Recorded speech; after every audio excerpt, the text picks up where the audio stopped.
Du coup, on parlait du sommeil. Donc, j'ai une petite anecdote. Il y a quelques jours, j'ai interviewé dans mon podcast Antoine Biard. Est-ce que ça te dit quelque chose ou pas? Ouais, C'est sûr ouais, qu'il est ouais. le premier, du coup, Oui, tout à fait. en 30 heures. Donc, il y a 20 Ouais, heures de décalage. Et, c'est ça. et pour parler de micro-sieste, lui, je lui ai demandé ce qu'il faisait. Et il m'a dit, ben, tu te rappelles, t'as bien fait des nuits blanches, des trucs comme ça. J'ai dit oui. Et ben voilà. Moi, j'ai fait zéro micro-sieste. Il a la fusée. Ouais, ouais, mais on s'est, alors, de mémoire, il me semble qu'on s'est croisés à l'arrivée, on a discuté, hein. Je sais plus si c'est avec lui ou avec celui qui a fini deuxième. Et c'est vrai bah, voilà, on a forcément 20 heures d'écart, donc 20 heures c'est énorme. Et je pense que bah, ne pas dormir sur Ah 50 oui, heures, ah, clairement. vu l'effort, ça peut être compliqué. Maintenant, oui, sur 30 heures. Ah oui, je pense que ça peut se faire. Voilà, ça dépend vraiment du temps passé sur la course Tout à fait. Ouais. et puis de son état aussi de fatigue au départ. Enfin, il y a beaucoup de choses qui jouent. En tout cas, moi, la leçon que je retiendrai, c'est bah, de pas voilà dormir quand le sommeil est là. En fait, c'est ce qui est le plus réparateur de vraiment s'endormir tout de suite.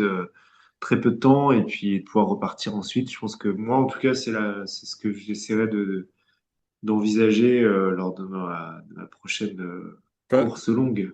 quand t'as le sommeil qui arrive, il vaut mieux faire une petite sieste et repartir, c'est ça? Ouais, c'est ça, c'est ça. Ouais. C'est Et ça parce que en fait, après cet épisode-là de la base de vie où j'arrive pas à dormir, enfin voilà, on repart. Le seul effet, c'est que moi j'avais la sensation d'avoir pris froid en fait parce que en plus ouais, bien sûr. voilà, on était dehors, tout ça. Et là, pour le coup, la nuit a été vraiment longue et avant le lever du soleil, je sais pas, vers 4-5 heures du matin, commençait à avoir des somnolences, bah, des petites hallucinations, hein, vraiment J'allais en venir. j'étais ouais, j'étais persuadé d'avoir raté le ravito, de m'être trompé. En plus, bah, là, pour le coup, j'étais vraiment tout seul. Mon pote était parti devant parce que je pense que lui, c'est pareil, il était pas au top. Et du coup, voilà, et donc là, t'es tout seul dans la forêt, avec ta frontale à éclairer les arbres et puis tu te demandes vraiment ce que tu fous là et puis ouais, tu commences à voir des trucs partout. Et là, enfin, je pense que c'est un état, bon, tout le monde en parle un petit peu sur l'ultra de ces hallucinations. Et je pense que dans l'idée, c'est peut-être d'éviter justement d'en arriver là, en fait. C'est-à-dire de pouvoir se reposer avant Mhm. et peut-être, ou alors à ce moment-là, justement, se dire, bon, bah là, je m'arrête, je mets le clignotant sur le côté, et puis je fais un petit break de 10-15 minutes, je me repose, Et, quand les conditions météo le permettent aussi, parce que c'est sûr que s'il pleut des cordes, c'est pas évident, mais bon, là, l'année dernière, on avait un climat plutôt sec, et bon, en tout cas sur la première nuit. Donc, et comment t'as géré la chaleur et la fraîcheur aussi? Parce que je sais qu'il faisait très... ouais, l'année dernière, ça a été compliqué, parce on a fait une première journée qui était vraiment très chaude. Et ouais. Très chaude. La deuxième journée était même très orageuse. Et dans la nuit, ça a craqué à tel point que on a été détourné sur un sommet. Et du coup, là, les températures ont vraiment baissé. Donc, d'où voilà, l'équipement obligatoire, il n'est pas pour rien dans ces cas-là. Parce que, bah, en fait, c'est vrai qu'on part avec une espèce de canicule. On se dit, ouais, on va pas prendre le t-shirt technique à manches longues. Bon, la veste, elle est indispensable, hein, parce que même la nuit, peut vite faire frais. Donc, mais c'est vrai qu'on peut avoir tendance à se dire, oui, ils nous demandent de mettre un pantalon, de mettre des gants, de mettre des, ouais, bon, ça peut paraître farfelu comme ça, mais en fait, nous, on a vraiment sur la deuxième nuit essuyé un gros orage avec des chutes de température très très importantes. Et du coup, là, on est content d'avoir les gants, le t-shirt à manches longues et moi, j'avais pas pris le bonnet et je l'ai regretté. Donc voilà, on se retrouve sur des plateaux en plein vent, sous la pluie. Bah ouais, c'est pas inutile d'avoir ce qui était obligatoire au début, quoi. Ah ouais, c'était une sacrée épreuve mentale, quoi. T'as vraiment... Ouais, exploitants. ouais, bah après, ça fait partie du jeu. Je veux dire, bon, l'orage, être sous l'orage, c'était quand même pas fou au niveau sensation. Ouais. Mais parce que bah on n'est pas, enfin moi je suis pas montagnard, hein, donc c'est toujours. Après on savait que l'organisation était sérieuse et qu'ils nous auraient pas envoyé sur le sentier si ils étaient pas sûrs d'eux. Mais c'est vrai qu'on ça pétait un peu de partout et bah toi t'es là en train d'essayer de courir, d'avancer sur ta course. Même si tu te dis bon c'est pas au-dessus de ta tête, c'est pas forcément très rassurant. Mais en fait, bah voilà, on était quand même en sécurité parce que l'orage était pas au-dessus de nous, donc ça l'a fait. Puis ça fait partie du charme de ce genre d'épreuve aussi, quoi. Ah ouais, c'est clair. Et c'était quoi le plus dur pour toi? C'était le dénivelé positif ou négatif? Alors, sur l'ultra-ariège, le terrain, voilà, c'est pas, il n'y a pas de grosses difficultés en descente. Enfin, c'est pas des descentes roulantes, hein, attention, hein, on est loin du parcours roulant. Voilà, c'est quand même de la descente technique, tout ça, mais il y avait pas de ce côté vertigineux. Voilà, c'est ça que je cherchais. Ok. Sur l'UT4M, moi, je me suis fait un peu peur sur certaines descentes que je trouvais assez vertigineuses, parce que bah il y a l'altitude, que bah en fait c'est un terrain que je connais peu, même si j'essaye depuis maintenant près de 10 ans d'aller tous les étés en montagne. Bah une fois par an en montagne, ça suffit pas pour s'improviser descendeur de montagne. Il y a des gens qui arrivent, moi c'est pas mon cas. Donc je dirais que ouais, les descentes, ça reste le plus difficile pour moi. Parce que bah, monter, j'essaye tant que possible vers chez moi de travailler le dénivelé positif. Maintenant, le travail en descente technique, bah, il est difficile à faire à part d'être en montagne, quoi. Donc il faudrait pouvoir se faire des stages un peu plus régulièrement. Mais c'est un truc qui me plairait de travailler ça avec quelqu'un. Pour le coup, on parlait de coach tout à l'heure. Euh, Là, pour le coup, faire un stage de trail où on travaille spécifiquement les descentes, ça, je trouverais ça vraiment chouette parce que c'est vraiment enfin, je me trouve nul, quoi. Je me trouve vraiment nul et par rapport à d'autres gars qui étaient avec nous et qui nous mettaient des grosses fessées lors descente, on se sentait quand même un peu con, quoi. Mais voilà. Après, quand c'est technique, moi aussi, c'est mon point faible, les descentes, tu vois. Moi, je Ouais. trouve ça. Enfin, au niveau musculaire, je trouve ça tellement impactant. Enfin, ça. Hmm. Sur la longue, Ouais, c'est ça. ça, ça fait mal, quoi. Ouais, ouais, c'est fatigant. Bah, en fait, le truc, c'est comme en montée, on arrive voilà, à trouver son rythme. Si, pour un peu que la montée soit régulière et pas trop technique, en fait, voilà, avec les bâtons, on arrive à trouver son souffle, son effort. Il est régulier finalement. Et là, la descente, bah, il y a à la fois l'aspect technique, savoir où poser les pieds, savoir comment anticiper les zones qui peuvent glisser. Il y a tellement de choses qui sont en jeu que c'est très usant mentalement et puis physiquement, effectivement, parce que bah, il y a des à-coups, ça glisse, il y a des points d'appui qui sont fuyants. Enfin, ouais, je trouve que c'est difficile comme exercice. Et je vois pas trop. Alors après, il y a des gens hein, qui arrivent très facilement. Je pense ils arrivent à pas trop réfléchir. Je pense que moi, je réfléchis trop en fait. Je pense qu'il faudrait y aller en fait, voilà, sans forcément réfléchir. Et c'est peut-être l'âge hein, qui fait ça. J'ai l'impression que quand j'allais en montagne il y a 10 ans, je réfléchissais quand même beaucoup moins dans les descentes. Et maintenant, en fait, j'arrive même parfois à me faire peur, quoi. Donc ça, c'est un peu chiant. Un peu chiant quand commence à devenir bloquant au niveau mental. C'est un peu embêtant. Ouais, c'est une sorte de prise de conscience. Ouais, c'est ça. Moi, je le vois quand j'étais petit, je faisais des sauts à la rivière, mais de 20 mètres, tu vois. Aujourd'hui, je les vois, je le fais plus. Je fais, mais Ouais, c'est ça. donc, Ouais, ouais, c'est une prise de conscience, ça. ouais, c'est ça. On a un peu plus la peur de ce qui pourrait nous arriver. Mais en tout cas, je pense qu'il y a quand même un côté technique qui se travaille.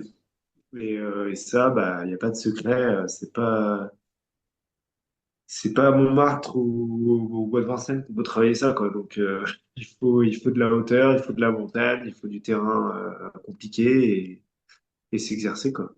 Ah, mais c'est sûr, Voilà. surtout que l'Ultra Ariège, vous étiez plus de 150 participants et il y en a que 50 qui ont fini, finalement. Ouais, ouais, c'est ça. Alors, je pense qu'il y a plusieurs choses qu'on jouait. Il y a eu vraiment la chaleur. Il y a beaucoup de gens qui ont souffert de ça. Euh, et puis, effectivement, un terrain qui reste quand même un terrain montagneux, compliqué, en montée comme en descente. Pas engagé, dans le sens vertigineux. Je me suis jamais senti en danger sur la course, ce qui était pas le cas sur le T4M où vraiment il y avait des portions où je me demandais ce que je foutais là. Mais par contre, oui, ça reste un parcours exigeant, voilà, physiquement. Et bah, il y a 11 000 à l'arrivée, hein, donc 11 000 de D+, Tu m'étonnes. c'est pas Et rien. vous êtes passé à côté de lacs ou pas du tout? Ouais, ouais, il y a vraiment eu des très très beaux points de vue. Voilà, c'est pas très haut en termes de hauteur parce on est sur l'Ariège. C'est un territoire qui a pas des sommets qui culminent à 3000, hein. Mais par contre, ouais, il y a des super points de vue, des belles cascades. Le début du parcours, on passe sur une cascade là qui était vraiment chouette, Ah, la cascade des d'Ars. lacs. La cascade d'Ars. Ouais, c'est ça. Ouais. Elle est magnifique. On se croirait en Amazonie. Je connais bien. Je m'étais baigné juste en bas de la cascade d'Ars, mais Ouais. l'hiver. Et elle était Ouais. gelée, la cascade aussi. Ouais, c'est vrai que non, il y a des très très jolis points de vue et les petits villages qu'on passe, tout ça. Franchement, c'est un beau parcours qui en plus c'est pas une boucle, donc on se retrouve on passe d'éléments dans des éléments un peu différents. Enfin voilà, c'est un très beau territoire et puis on sent, pour revenir aux gens qui sont sur cette course aussi, on sent que tous les gens qui sont là, qui sont sur le bord du chemin, qu'ils soient de l'organisation ou pas, ils ont vraiment envie de nous faire découvrir leur région, quoi, parce que et ils ont envie de partager leur univers, là où ils vivent. Ils sont heureux de voir qu'il y a des gens qui passent voilà, en tant que coureur, randonneur ou autre. Et donc, ouais, un beau territoire en tout cas. Aussi bien en paysage qu'en personnes qui y vivent. C'était une très belle expérience. Ah bah c'est super. Moi, je pense que si, s'il y a un lac ou une rivière, je passe à côté, je m'y baigne. Tu peux être sûr. Ouais, en plus, c'est vrai que ça peut être un bon moyen aussi de se rafraîchir. Ah ouais. Voilà, quand il fait chaud, moi, je me trempe pas complètement parce que j'ai toujours peur après de pas réussir à suffisamment sécher, d'attraper froid, mais je mouille souvent la casquette, voilà, où je m'immerge le dos, le visage pour vraiment faire tomber la température. Et ça a fait beaucoup de bien l'année dernière, les petits passages où il y avait de l'eau, c'était quand même bien cool, quoi. Ah ouais, mais tu m'étonnes. Et ben, je pense on a fait tout le tour des questions sur l'Ultra Ariège. Donc, on va passer aux petites questions magiques. D'accord. Du coup, ça serait si tu pourrais me donner des astuces, des conseils, trois conseils, on va dire, pour l'Ultra Ariège, et trois conseils que tu donnerais une personne qui veut commencer en trail. Alors, sur l'ultra ariège, du coup, voilà, et vraiment sur la gestion du sommeil, de vraiment réfléchir à ce qui peut, en amont, à ce qui peut te correspondre le mieux. Et je pense voilà, ne pas se forcer à dormir à un point donné sur la carte au départ, en se disant là je vais dormir, là je vais dormir. Se laisser vraiment la possibilité de dormir quand on en a besoin Mhm. et pas quand on a prévu de le faire. Parce que finalement, ça se prévoit pas vraiment. On n'est pas sur une temporalité normale d'une journée en fait. Donc, Oui, c'est ça. il faut voir ça différemment. Donc ça en fait un.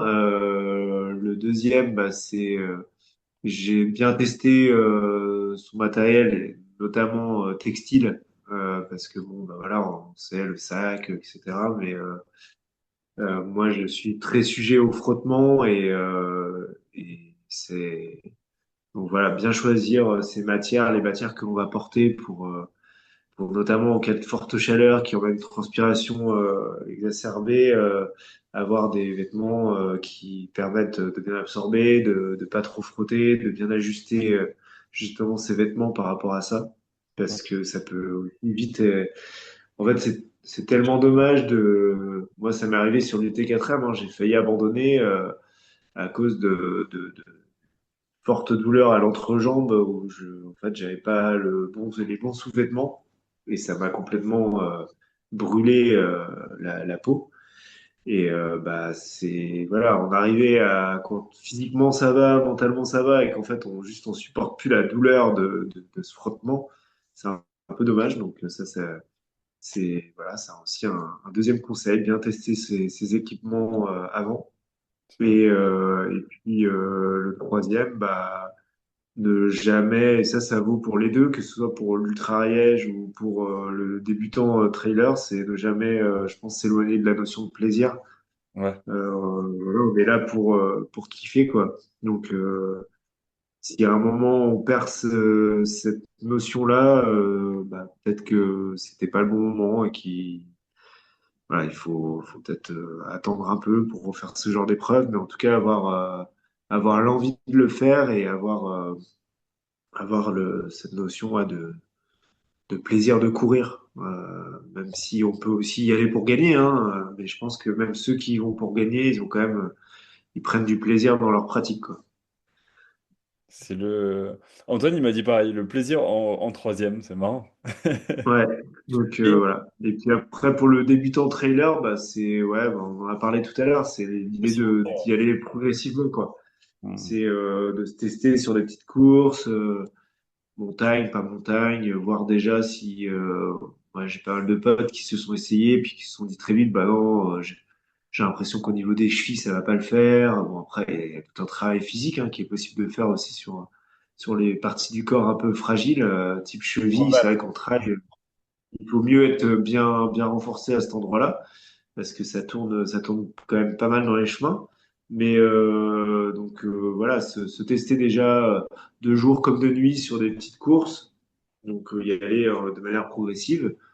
Et puis s'il y avait un deuxième conseil, ça serait bah ouais, choisir des courses voilà, pour découvrir aussi, enfin se dire que bah, dans la dimension trail, il y a aussi le fait de découvrir un territoire, des gens qui y vivent et prendre plaisir aussi à ça, à courir, mais aussi à presque faire du tourisme en courant, quoi.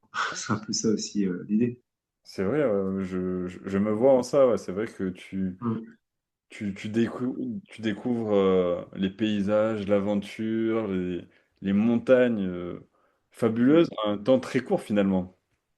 Ouais, c'est ça. Et puis bon, il y a des moments magiques, quoi. Les couchers, les levées de soleil sur la montagne, c'est quand même incroyable, hein. Je veux dire, Ah, c'est sûr. c'est des choses qu'on peut vivre dans d'autres circonstances, hein. Mais là, c'est vrai que bah voilà, nous on a fait deux, c'était fou, quoi. Eh oui, j'imagine. Et on en a pas parlé de ton alimentation pendant l'ultra-Ariège. Je viens d'y penser. Ouais, alors, T'avais un plan bah, ou tu t'es allé au ravito et ça rejoint ce qu'on disait tout à l'heure, c'est que c'est vraiment le point sur lequel bah, je suis pas très bon. Après, voilà, moi, on avait essayé de se calculer le nombre de calories par heure, etc. Et puis en fait, tu te rends vite compte que bah, si tu respectes ça, il faut emporter un semi-remorque de trucs avec toi. Donc même s'il y a possibilité d'avoir des sacs de décharge sur le parcours à deux endroits, euh, bah, c'est vrai que ça fait tout de suite beaucoup de poids aussi dans le sac. Donc, et puis, moi, je suis quand même un adepte aussi de me dire, bah, on va pas tomber dans l'ultra achat, parce qu'en fait, sinon, c'est un vrai. Enfin, quand tu comptes bien, c'est quand même vite un budget, quoi. Bon, t'as le prix de la course, le prix du déplacement pour y aller, le prix de se loger quand même avant et après. Euh, et puis, bah, si tu commences à t'acheter tous les gels et toutes les compotes, machin, possibles et inimaginables, bah, en fait, c'est un peu la ruine, quoi. Donc, bah, moi, je prends évidemment des choses parce qu'il faut être en semi-autonomie, donc il faut évidemment se ravitailler tout au long de la course, y compris quand il n'y a pas de ravitaillement. Moi, j'essaie de manger, voilà, tous les 3 quarts d'heure, 1 heure, un gel, une compote, une purée, d'avoir toujours une alimentation régulière. Et puis après, sur les ravitaux à volonté, en fait. C'est-à-dire que là, Et c'était à prendre l'envie. plaisir. Prendre du plaisir. Ça Ouais, revient. ouais, à l'envie, saucisson, fromage, pain, gâteau, tout ce qui faisait envie sur le moment, en fait. Sans se priver, les soupes, il y a eu des ravioles, enfin, il y a eu plein de choses, il y a eu plein de très bonnes choses sur les ravitaux et comme bah moi j'étais pas là pour gagner, hein, bah, l'idée c'est de profiter aussi moi je trouve que les ravitaillements ils sont bons pour le corps parce que bah, c'est le moment où justement on se ravitaille, hein, c'est pas pour rien que ça s'appelle comme ça. Mais il y a aussi le ravitaillement mental, c'est-à-dire qu'on voit des gens sur l'ultra-ariège, il y a eu des moments où, bah, comme tu l'as dit, il y a eu beaucoup d'abandon, donc on s'est retrouvé à pas très nombreux en fait hein, sur la course. Et, euh, et du coup, tu traverses entre deux ravitaux, ça nous est arrivé de voir personne, d'être avec personne. Donc, heureusement, j'étais toujours avec mon pote David. Et du coup, tu arrives au ravito, tu retrouves quelques personnes qui sont là, t'as les gens qui gèrent le ravito déjà, et tu peux discuter, voilà, ça change les idées, ça rebooste aussi au niveau du moral, et puis bah, tu t'alimentes, tu bois, mais tout en prenant un peu connaissance de la suite, qu'est-ce qui va se passer, enfin voilà, discutant de la course, et puis c'est le moment aussi, moi j'aime bien déconner avec des gens, on rigole un peu, on se détourne un peu l'esprit De la de douleur. la courbe dans laquelle on est, bah, de cette fatigue hein, qui s'installe, cette fatigue morale, physique qui est là, qui s'installe petit à petit et de plus en plus tout au long de la course. Donc c'est bien aussi de changer les idées en parlant avec les gens. Donc pour moi, vraiment le ravitaillement, c'est un vrai moment important. Et c'est vrai que quand je vois les élites sur les grands trails qui passent à toute vitesse, je comprends tout à fait parce que c'est le but, Ouais, on n'est pas le même, on court pas là, on fait pas du tout en c'est fait, pas le c'est pas même. du tout la même pratique, quoi. Mais moi, j'aime bien passer du temps et en tout cas le temps qu'il faut. Le temps qu'il faut pour repartir bien. Voilà. Ouais, j'aime bien cette mentalité, ouais. Moi, Mm. ouais, il faut prendre du plaisir, il faut pas être. Ouais, c'est ça. Je suis d'accord avec C'est toi. ça. Et toujours se garder, voilà, nous on essaie toujours de se garder un peu de marge par rapport aux barrières horaires parce que bah, il y a quand même cette petite épée de Damoclès quand on n'est pas dans les premiers, on est toujours obligé de surveiller quand même un petit peu les barrières. Moi, j'ai jamais vraiment flirté avec, mais bon, on prend connaissance un peu des temps de passage, du temps d'avance qu'on peut avoir. Et puis, du coup, en fonction de ça, on adapte. Mais voilà, en tout cas, prendre suffisamment de temps pour repartir avec l'esprit bien chargé de bonnes émotions et puis le corps aussi chargé de bonne nourriture. Et voilà. Ok, bah parfait. Bah, je pense que je suis prêt pour l'ultra Ariège via tes conseils. Ouais, bah écoute, je vais suivre ça. Je suivrai ton parcours pendant cette course. Ouais, Donc, bah, je vais essayer de documenter tout ça et ouais, je pense que ça va être ouais, une sacrée épreuve mentale. En fait, j'adore les défis, les aventures, les épreuves mentales. Je suis animé par ça en fait. J'adore me ouais. challenger en permanence. Donc, Bah là, c'est un beau challenge et puis tu verras, en plus, c'est vraiment une chouette course avec des gens super. Donc génial. j'espère que tu vas kiffer autant que j'ai kiffé. La zone d'arrivée elle est top. En plus, voilà, nous, on est arrivé, tu vois, je sais plus, je crois qu'il était 10 heures, 11 heures du mat. Donc, il y avait plein d'autres courses. Il y a toutes les autres courses qui arrivent aussi en même temps sur la zone d'arrivée. Donc, il y a plein de monde. Des food trucks pour manger, la petite tireuse à bière. Il faisait super beau. C'était nickel. Ah, bah, génial. J'ai encore quelques petites questions à te poser. Voilà. Tu as des mentors, que ce soit en trail ou juste dans la vie personnelle finalement? Des Ouais, personnes, alors, des personnes qui t'inspirent.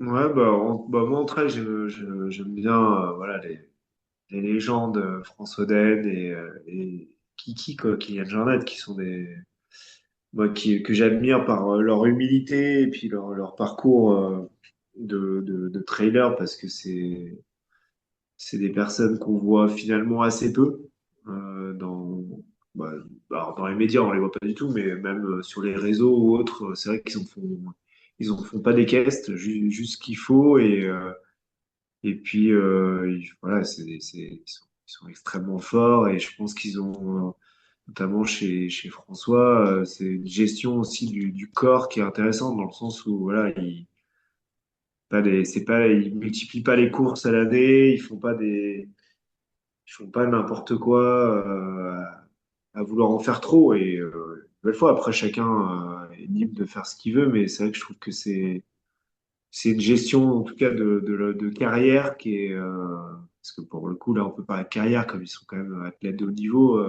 qui ouais je trouve inspirante dans le sens où voilà il y a un respect à la fois de leur corps, de leur pratique et un équilibre aussi entre bah, par exemple pour François Daen qui a des enfants aussi avec la famille on sent qu'il y a un équilibre qui est bon quoi. Ouais, Donc, c'est inspirant. Ouais. ouais, ouais, c'est ça. Puis toujours, voilà, des aventures, que ce soit pour l'un ou pour l'autre, toujours des défis. Tu parlais de défis tout à l'heure, les défis de Kylian Jornet, c'est quand même assez incroyable à chaque fois ce qu'il arrive à produire comme aventure, quoi. Je veux dire, Ben, ça fait, je suis en train de ça lire fait rêver. ces bouquins qu'il a fait. Ouais, On m'a offert ces trois bouquins en un livre qui fait 700 pages, donc je d'accord. suis en train, donc je kiffe pour le moment. Ouais. Et ben, ça en revient justement, si tu as des livres à recommander à une personne, ton livre préféré ou ton livre que tu recommanderais à tout le monde de lire, qui t'ont fait du bien. Non, bah, je pense que les livres de Kylian, c'est pas mal. Hein. C'est des bonnes bibles au niveau du trail. Il y a un livre qu'on m'a offert, c'est l'Ultra Trail m'a sauvé la vie aussi. Ok. Ouais, je me mets de la main dessus, mais le parcours de quelqu'un qui, voilà, qui faisait face à des difficultés dans sa vie perso et qui s'est mis à courir, à faire de l'ultra et qui a pu rebondir grâce à la pratique de ce sport. Et moi, je me retrouve pas mal parce que, bah, voilà, dans ma vie perso, il n'y a pas toujours eu, enfin, il y a eu un épisode notamment qui n'était pas forcément très facile et la course, m'a permis justement de moi, me reconstruire, on va dire. Donc, ça a été un moment où cette pratique-là a vraiment joué beaucoup dans ma vie, quoi. Et un livre hors du trail que tu recommanderais?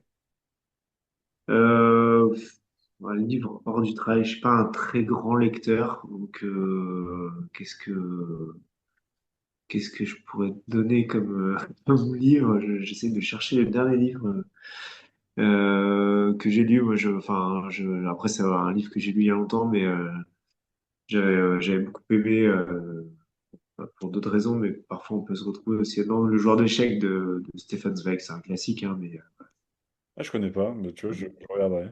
voilà, tu peux noter, ça fait partie des classiques, mais assez intemporel ouais. Et pour finir, c'est quoi tes habitudes en or? Enfin, ta routine en or, dès que tu te lèves, ce que tu fais, on va dire, par exemple. Ce qui te font du bien personnellement. Ou le soir. Je dirais, il y a pas vraiment de routine. C'est peut-être plus s'accorder du temps pour soi. Voilà, voilà ou Trop bien. même, enfin, c'est vrai que dans une vie, nous, dans une vie parisienne où tout va un peu à 1000 à l'heure, des fois, juste se retrouver chez soi, ranger, un peu de ménage, voilà, enfin, des choses très simples en fait, qui font du bien et Un voilà, peu j'ai de pas silence forcément. avec soi-même, c'est ça? Ouais, c'est ça. C'est juste se retrouver et faire des petits points en se disant bah, que tout va bien et que juste la vie avance, quoi. Bah, parfait. Bah, on arrive sur ce fin de podcast. Donc, je te Ouais. remercie, Steven, en tout cas des échanges. C'est Bah, super. merci à toi.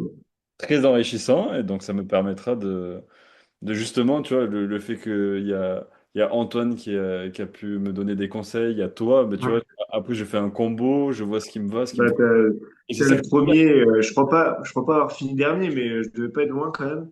Donc, Mais c'est pas- t'as le premier et puis pas loin du dernier. Donc, comme ça donne un spectre un peu plus large à cette course. Bah ouais, mais c'est pas grave. Même j'interviewe des personnes qui ont échoué, tu vois. pourquoi ils ont échoué. Ouais, oui, oui. Ah bah Et oui, non, mais après, c'est ça bah, qui est de toute intéressant façon, il y a, finalement. dans toutes les pratiques, et il y a des Il y a choses beaucoup de choses, ouais. à Ouais, retirer, ouais, tout à fait. tout à fait, ouais, c'est ça. Eh ben, je te remercie, Steven. Je mettrai ton Instagram pour ceux qui veulent te suivre aussi, parce que Ok.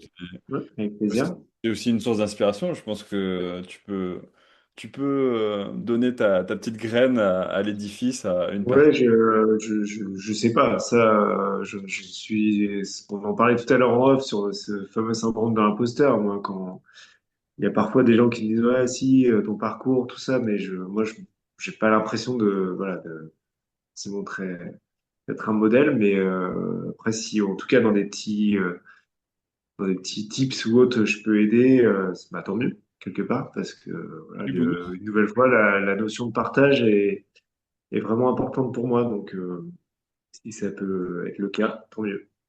Eh ben, de toute façon, c'est les valeurs de ce podcast, c'est le partage, la transmission et l'inspiration de chacun finalement. Tu vois, donc, on en revient là. Donc, c'est super. On est Ok. alignés. Eh ben, tant mieux. Oh, Super. merci, Steven. Merci à toi pour ton écoute. Et, euh, Et et puis, et hâte à de plus suivre tard. ton aventure ariégeoise dans quelques mois. Avec grand plaisir.